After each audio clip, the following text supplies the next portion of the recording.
Монгол улс 1911 оны 12 сарын 29-нд тусгаар тогтнолоо зардан тунхаглаж, Богд хаант Монгол улсыг байгуулад удалгүй тусгаар тогтнолоо гадаад улс орнуудаа зөвшөөрүүлэхээр чармааж эхэлсэн байдаг. Энэхүү ажлын эхлэл болсон Орос Монгол улсын найрамдлын гэрээг Монгол улс 1912 оны сүүлээр амжилттай байгуулсан юм. Тэгвэл бид өнөөдрийнхөө дугаарт хоёр улсын найрамдлын гэрээний дараа Орос улсад хийсэн Монгол улсын албан ёсны анхны ажил болон удаах ажлуудын талаар өгүүлэхээр бэлдлээ. Бид энэхүү нэвтрүүлгээ Мон Судар хэвлэлийн газраас эрхлэн гаргасан монголчууд 20 дугаар зууны эхэнд номноос бэлтгэн хүргэж байна.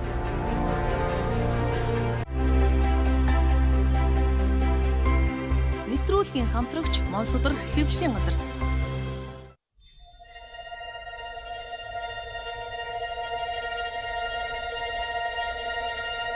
Чингван ханддаржийн Оросд хийсэн ажил.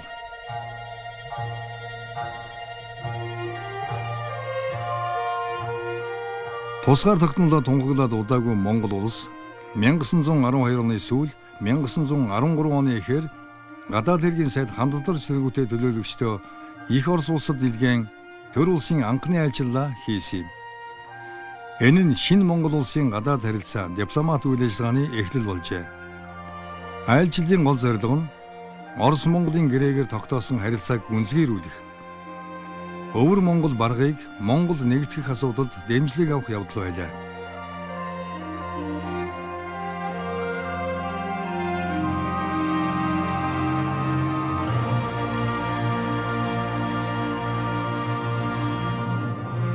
Монгол улсын гадаад хэргийн яамны сайд ханддар зэрэгүүтэй төлөөлөгчдийн бүрэлдэхүүнд ерөнхий сайдын орлогч Ширнэн Дамдин, гадаад хэргийн яамны түшмэл Цэрэн Дорж, Бавуу Дорж нар багтаж байжээ.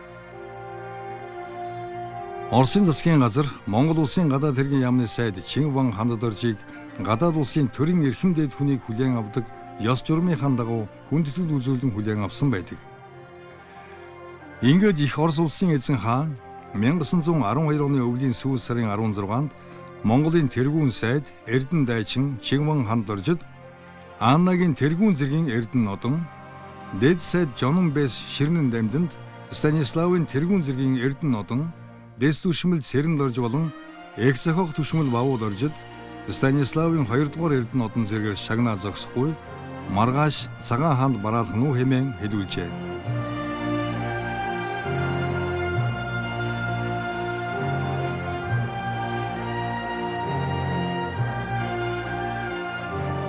Монгол улсын гадаад хэргийн яамны сайд Ханддарж, Ширнэн Дамдин, Цэрэн Дорж нар Оросын эзэн хаан улсын цэргийн яамны сайд Сухомлинтай хэлэлцээр хийх үеэр Санкт Петербургт 1913 он.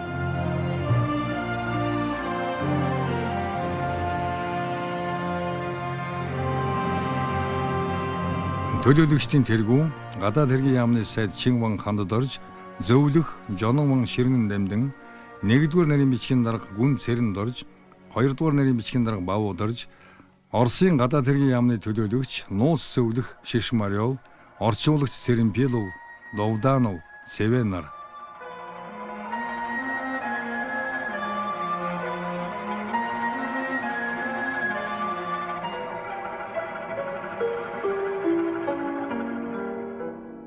Богдын бэлэг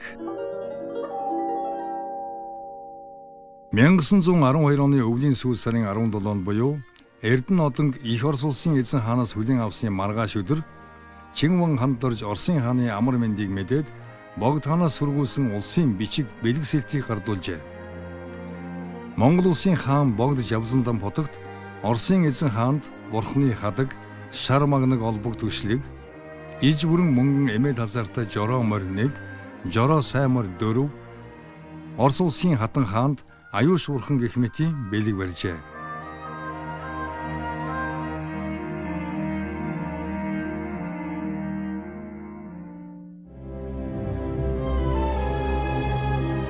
Оросын 2 дугаар Николай хаан Богдын ирүүлсэн бичиг бэлэг сэлтийг хүлээн аваад хариу хэлэхдээ танай Монголыг тусгаар улс болоод Богд хаанаас элчин сайд зарж улсын бичиг хургуулсанд би ихэд баярлаж байна. Богд хаан насан урт болтугай Монгол улс өнөд батчих болтугай хэмээн талархлаа илэрхийлжээ. Оросын 2 дугаар Николай хаан.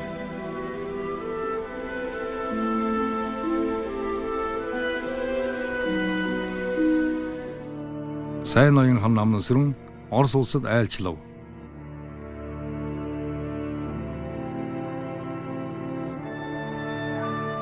Монгол улсын ерөнхий сайд Сайн ноён хан намнан сүрэн дагалдах хүмүүсийн хамт 1913 оны 10 дугаар сард Санкт-Петербург орохоор мордож 1914 оны эхээр эргэн ирсэн юм. Бүрэлдэхүүнд засагт ван удай, гадаад яамны дэд сайд хичээнгүй гүн цэрэнд орж, цэргийн яамны дэд сайд Бэс чимэд орж, Даалан Понсогд орж, ерөнхий сайдын улс төрийн зөвлөгч Сэвэн Эрдэмтэн, Өндөр Гонгор, Цэнд зэрэг нийт 28 хүн багтжээ.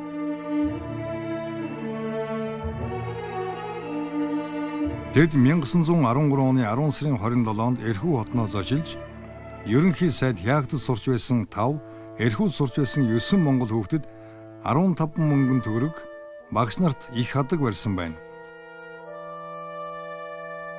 1913 оны 10 сарын 28-ны өдөр Оросын эзэн хааны ордны албанаас илгээсэн ёслолын бичгтээ 11-р сарын эхээр Санкт-Петербург хотноо Монголын 1-р сайд Сайн ноён хан дэргүүтээ өндөр зочид ирэх болно гэжээ. Ерөнхий сайд Сайн ноён хан намнан сүрэн Орос улсад айлшихтаа 3 үндсэн зорилготой явжээ. Нэгд Орос улсаас зэр зэвсэг санхүүгийн тусламж авах. Хоёрт Санкт-Петербург дэх гадаад улсуудын эчин төлөөлөгчдтэй харилцаа тогтоох, цаашлаад Европын зарим том орнуудаар айлчилж Монгол улсаа хүлээн зөвшөөрүүлэх. Гуравт Өвөр Монголыг өөрийн улсаа нэгтгэхэд Орос болон бус улсаас дэмжлэг олох явдал байлаа. Ерөнхий сайд намнан сүрэн Петербургт хүрэлцэн очиход ямар хэмжээнд хүлээн авах талаар 1913 оны 10 сарын 21-нд Оросын гадаад явдлын яам эзэн хаандаа итгэх хуудаснаа ийхүү тэмдэглэжээ. Хэрв Сайн ноён ханыг урд ирсэн ханд доржийн адил мөн түүнээс ч илүүгээр хүлээн авч хүндэтгэхгүй бол түүний язгуур усааг доромжилсан хэрэг болно. Хэрв ингэвээс бидэнд үнэнч манай улсын заврыг дагахад бэлэн байгаа хамгийн нөлөө үхий энэ ноёныг бид биеэсээ түлхэж орхин хэмээн анхааруулжээ.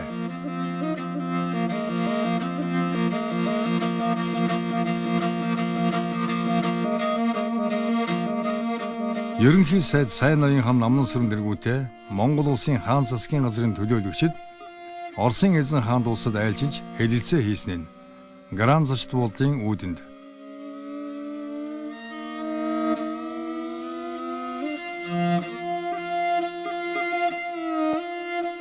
Хоёрдугаар Николай хаан бараалгын төгсгөлд тэргүүн сайд Сайн ноён ханд цагаан бүрэгдийн одон гардуулаад Монголын ерөнхий сайдыг Ливадиягийн яалт руу хөл гонгосоор буцахад эрэг дээрээс үхэр угаар 21 удаа ёслолын бодлого үйлдэж аян замд нь үджээ.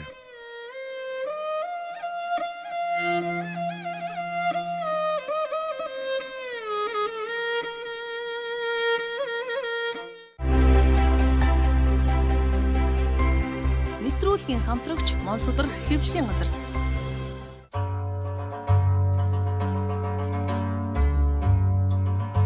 Эрдний очир одон.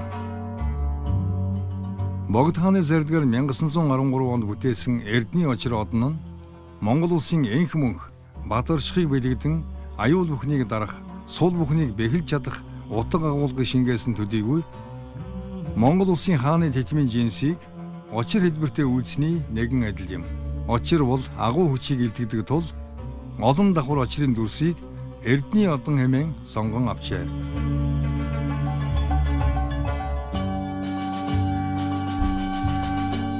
Тэрхүү олон очирыг төв дээр нацагд орж монголоор элдв очир хэмээдэг байна. Монгол улсын энэ одон Эрдний очир нэртэй. Үндсэн дүрс нь зөрсөн дөрвөн очир, дундаа дугуй хүрээтэй, түүний голд Эрдний чулуу шигтгэн, гадуур нь танан шигтгээгээр хүрээлжээ. Одонгийн голын Эрдний чулууны төрөл, тойруулсан шигтгээний тоон, шагнагдагчдын зэргээр өөр өөр байжээ. Эрдний очир одон нь Чингис хааны одон, Автай сайн хааны одон, Өндөр гэгээний одон гэсэн ерөнхий 3 зэрэгтэй. Тус бүрийн дотор нь 12 дэсэлдэг байжээ.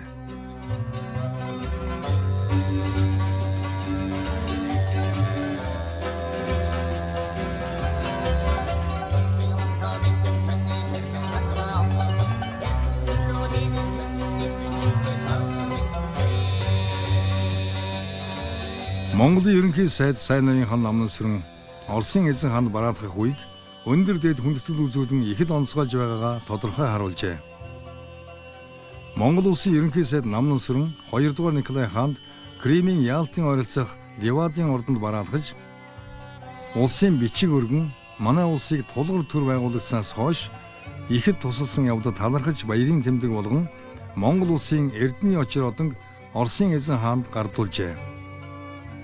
Оросын эзэн хаан хариу талархал илэрхийлж гадаад орны дээдсийг хүлээн авахдаа хэлдэг ёслол хүндэтгэлийн үгс хэлж богдхааны амгалан асууж танаа улсыг дэмжиж туслана гэсэн санааг илэрхийлсэн байна.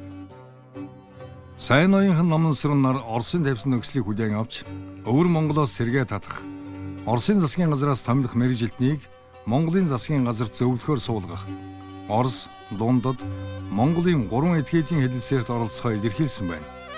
Үүний хариуд Оросоос 3 сая рублийн зээл, зэвсэг хэрэглэл авахар тохиролцсон байдаг.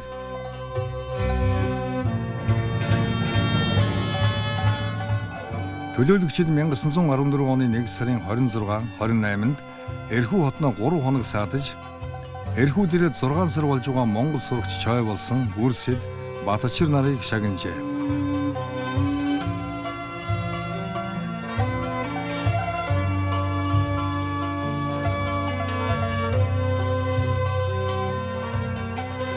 Монголын төлөөлөгчид ажлын үеэр дэлхийн соёл шинжлэх ухааны ололтод танилцсан олон шин зүйл сурч мэдэж ирсний нэг нь Монголдо кино гаргадаг техник хэрэгсэл авчирсан явдал юм.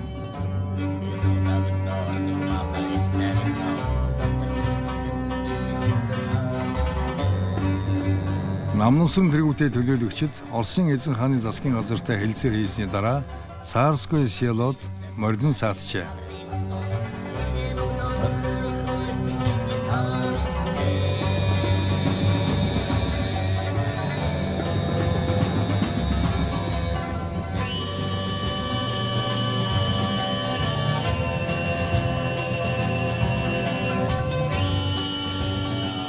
Намнасран, Удай, Цэрэн чимэд, Сэвэн нар 1913 оны 12 дугаар сар.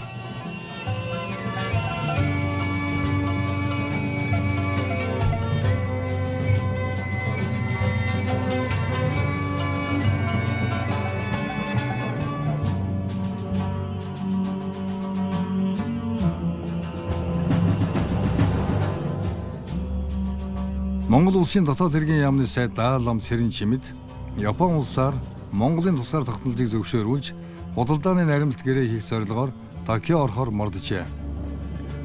Холойрын ашиг сонирхлыг хослуулах, улмаар Хятадаас тусгаар тогтнолоо хамгаалах найдвартай баталгаа эрен хайж байсан нэг илэрлэл нь Даалам Цэрэн чимдийн Японыг зорьсон явдал юм.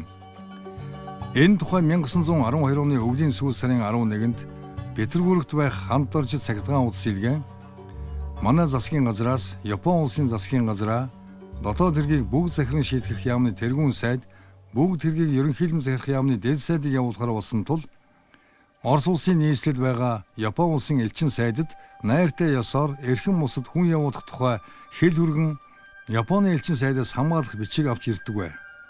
Бүгд яаман ёсолмой. Эрх биш бүтэн виз гэжээ. Гэвч хандад орж Оросын нийслэлд Японы элчин сайдтай удаа дараа уулзахыг оролдсон боловч эс бүтсэн билээ. Ингээд 1913 оны эхээр Даалам Цэрэн чимэд бүгд хэргийг ерөнхийлөн захирах яамны дэд сайд Гомсронгийн хамтаар хүрээнээс Токио орохоор өртөөлөн гарчээ. Тэд харьбын төрөлцөн очсон боловч тэндээс цааш явж чадсангүй. Учир нь хаанд Оросын дипломатууд Японы албаны хүмүүстэй сэм хувилдан Цэрэн чимдийг замдан саатуулж дөнгөсөн байлаа.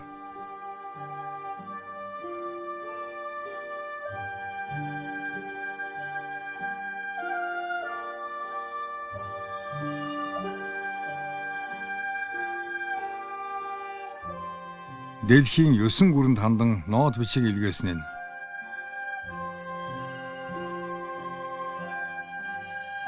Монголын засгийн газар байгуулагдсан цагаас эхлэн тусгаар технологио дэмжүүлэх гадаад нөхцөл байдлыг өөртөө татах үүднээс баггүй алхам хийж байсан нэг нь дэлхийн томоохон гүрнүүдэд хандан мэдэгдэл гаргасан явдал байлаа. Монголын засгийн газраас 1912 онд Монгол улсыг байгуулсан учрыг мэдэгдэн Франц, Бельги, Англи, Япон, Их Герман, Америк, Дани, Голланд, Орос улсын гадаад явдлын яамнаа бичиг үлдээсэн юм. Энэхүү бичигт эдүүгээ манай Монгол улс нийт бүхнээр эрднээс тогтносоор ирсэн өөрийн газар орон болон шашин сургаал, ёс журмыг алдах үгүйгээр сахиж байна. Нэгэнт манчин улсаас салаад өөртөө тогтнож өөрөө эзэрхэх улс төр байгуулан халах Монголын эзэн богд жавсан лам юугаа Монгол улсын хаан эзэнд өргөмжлөн шашин төрийг хослон бариулах боллоо. Ийхүү олноо өргөсний тэргүүн оныг эхлүүлснээр эрхэм улсын гадаад явдлын яамнаа мэдэгдэж цаашид улс орондоо гэрээ байгуулж худалдаа нэвтрүүлэн харилцаа тогтоох санал дэвшүүлсэн байна.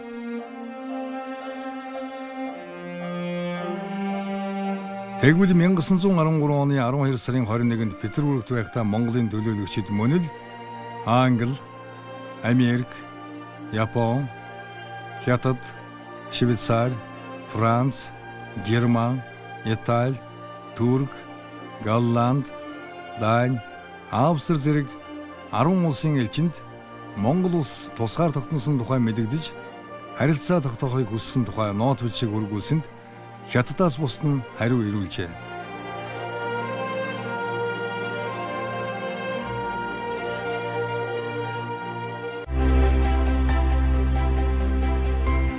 Нэвтрүүлгийн хамтрагч Монсодөр хэвлэлийн газар.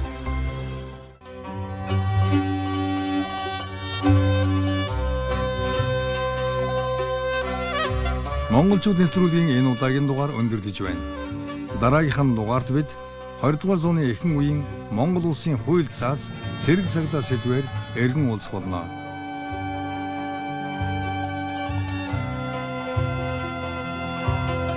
Бид энэхүү нэвтрүүлгээ Монсодөр хэвлэлийн газраас эрхлэн гаргасан монголчууд 20 дугаар зууны эхэнд номноос бэлтгэн хүргэлээ.